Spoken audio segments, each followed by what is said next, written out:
The world's terrorists are the United States. Look what we did to Iraq. Look what we did to Libya. Libya, the most successful country in all of Africa. The guy created the eighth wonder of the world with the way how he delivered water and turned deserts into farmland. And everybody had a house and everybody had education and healthcare.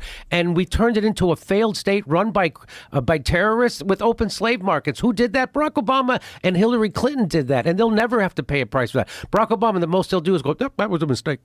Now, why did they get rid of Gaddafi? Because he was going to start a currency of Africa that was going to compete with the U.S. dollar and the euro. And they can't have that because the way the United States controls the world is because the United States dollar is the reserve currency of the world. So that's why they can put sanctions on all these countries. And so what they're doing, which they shouldn't do, they're weaponizing the U.S. dollar. And so like when countries want to trade with each other, they have to go take their currency, change it into U.S. dollars so they can trade. And it was a lot of it was based on the petrodollar, which, by the way, Saudi Arabia just quit. They didn't renew it. I don't know if you heard about that. Yeah, I did hear about that. So, and all of a sudden, CBS News is starting to do news stories about how Saudi Arabia was involved in 9/11. All of a sudden, 24 years later, all of a sudden, oh, you know what? Turns out there was something happened. And they're like, you mean 2 weeks after they decided to not renew the petrodollar? Now CBS News is allowed to talk about that and investigate it, which when I talked about it, got demonetized.